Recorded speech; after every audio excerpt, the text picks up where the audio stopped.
devez vous traiter l'atelier monétaire impérial de Nîmes, le jeton du pont du Gard et les trouvailles de monnaie romaine. Je peux aussi vous parler de la pluie du beau temps, vu que je commence à pratiquer, puisqu'en plus, c'est quand même la deuxième fois que j'ai de la flotte, et la première fois Saint-Hilaire. Donc, en réalité, nous avions retenu un seul sujet car il était impossible, mais c'est très bien. Ça veut dire qu'il nous reste plein de choses à faire ensemble, et qu'à une autre occasion, on pourra vous traiter du pont du Gard ou de l'atelier impérial de Nîmes, qui est une théorie tout à fait récente et intéressante. Ce soir, dans l'espace qui vous est imparti, nous allons vous parler des trouvailles de monnaie d'or romaine dans le département du Gard. Or, pourquoi ce sujet?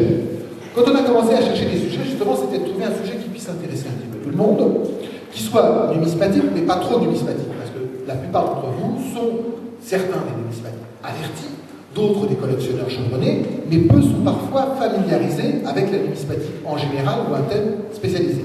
Il fallait donc trouver le sujet œcuménique qui puisse rassembler tout le monde et qui en même temps soit suffisamment évocateur et vous fasse quand même un petit peu rêver. À des moments où l'or frôle les 1400 $ l'once, c'est-à-dire environ 1200 € pour nous, l'or, ça fait toujours rêver. Et puis le mot trésor, là, ça fait encore rêver beaucoup plus les gens. Et c'est pour ça qu'en fin de compte, d'un commun accord avec l'association numismatique Sénégal, nous avons choisi ce thème-là pour cette année. Donc ce soir, vous aurez les monnaies romaines en or trouvées dans le Gard. Alors pourquoi les monnaies romaines? Tout simplement parce que si j'avais dû vous traiter les monnaies romaines trouvées dans le Gard, là vous ameniez à la fois les oreillers, les lits pliants, et puis les couettes, et puis tout le reste. Et puis on en avait au moins pour la semaine. Car le Gard, vous verrez tout à l'heure, je vous montrerai les bouquins, je les ai amenés. Vous avez la chance de vivre dans un département où vous marchez sur du romain. Vous êtes romain. Vous êtes l'expression même de la civilisation dite gallo-romaine. Plus de 200 mentions de trouvailles monétaires à Nîmes, grâce à la carte archéologique publiée par Alain Vérac et Michel Fiche. Plus de 220 autres mentions dans le reste du département, grâce à la carte archéologique en 2 volumes. C'est-à-dire qu'en général, par exemple, je vous prends un exemple, j'habite dans le Val-de-Marne, 94, pour ceux qui le connaissent. C'est un dépeçage du département de la Seine, créé en 64. La carte archéologique a fait 128 pages. Vous êtes un tout petit peu plus important. 780 pages pour le Gard et 600 pages pour Nîmes. D'accord? Donc, la numismatique et le monde gallo-romain, ça fait partie de vous. Alors, que vous soyez de Saint-Hilaire, de Nîmes ou d'ailleurs, ou d'Anduze, vous êtes le passé. Vous êtes la continuité de ce passé et ça vous lie d'autant plus car vous avez un devoir. C'est le devoir de préservation. Vous allez voir, je vais vous expliquer certaines choses sur ce monde gallo-romain.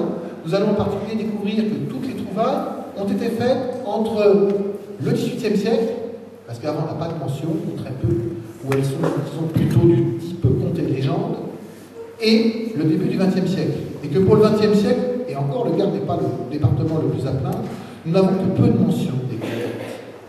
Pourquoi? Parce que au XIXe siècle, dès qu'il y avait une découverte, il y avait une société archéologique qui se faisait le relais de la découverte. Et immédiatement, la maréchaussée, puis ensuite les institutions afférentes étaient prévenues.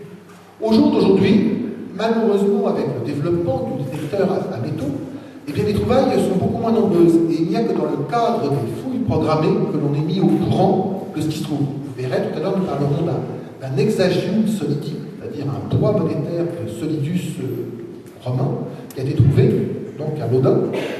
Mais en revanche, on n'a plus de trouvailles de monnaie d'or. Est-ce que ça voudrait dire que le département du Gard est devenu pauvre entre le début du XXe siècle et maintenant? C'est-à-dire le début du XXIe siècle, le 3e millénaire? Certes non. C'est que malheureusement, on ne déclare plus les monnaies que l'on trouve. Et là, je tiens à appuyer très fortement, et ce n'est pas parce que M. le sous-préfet est là, j'en ai déjà parlé en Anduze hier, je ne vous le répéterai jamais après, la découverte des monnaies, c'est très important, ça fait partie de notre patrimoine et c'est notre devoir de citoyen. Et nous y partissons tous, régis par l'article 716 du Code civil, qui dit que toute trouvaille monétaire faite au hasard vous appartient, à condition qu'elle soit faite sur votre terrain, sinon l'autre moitié appartient au propriétaire du terrain, mais à condition qu'elle soit faite par hasard. Et malheureusement, le fait d'avoir un détecteur de métaux, à moins que vous le preniez en bandoulière comme chasse-mouche, c'est pas du hasard. En revanche, si la vente du détecteur est libre en France, son utilisation est extrêmement réglementée. On ne peut pas faire n'importe quoi, n'importe comment. obtenir une autorisation de la DRAC, fouiller avec les archéologues.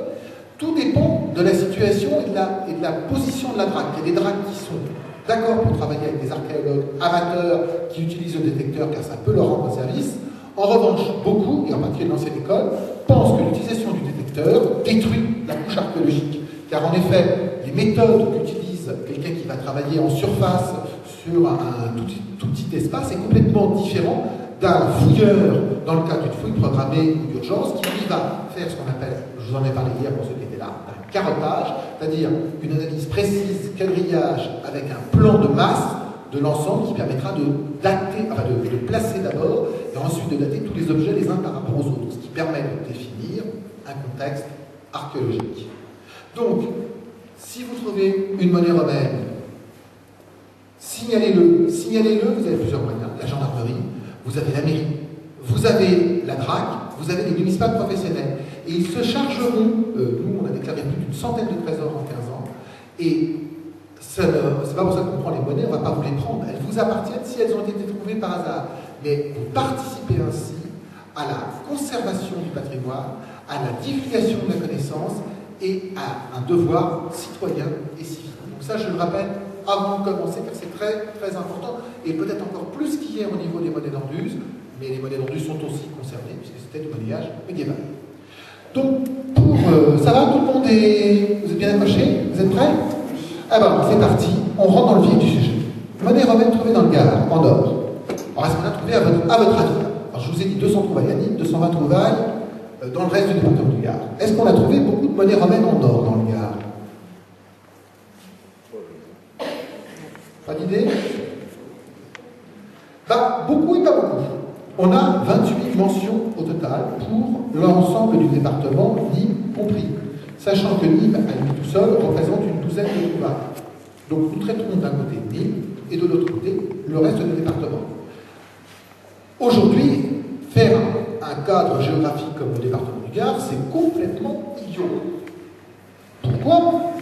Bah, tout simplement parce qu'à l'époque romaine, ça ne correspondait pas au départ. Le Gard ne correspond à rien, ce n'est pas une entité politique. Nous sommes dans une province qui s'appelle la Narbonnaise, qui a été fondée en 118 avant Jésus-Christ par la fondation d'une ville nouvelle, Narbo-Marcius, qui a été fondée par Lucius Domitius Aenobarbus, et que cette ville nouvelle est devenue la capitale, le chef-lieu de la première province. Et province, ça se dit en latin provincia, c'est-à-dire qu'elle-même, elle est la première province.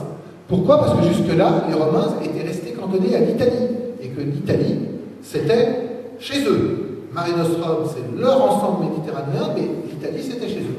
Et sortir d'Italie, c'était déjà passer à autre chose. Et donc, cette idée de cette nouvelle province, qui est une sorte de continuation de l'Italie, c'était un nouveau modèle transplanté, qui allait d'ailleurs très bien marcher, puisqu'il a fonctionné pendant 5 siècles. Je vous rappelle qu'on ne parle pas de civilisation romano-gauloise, mais bien de civilisation gallo-romaine.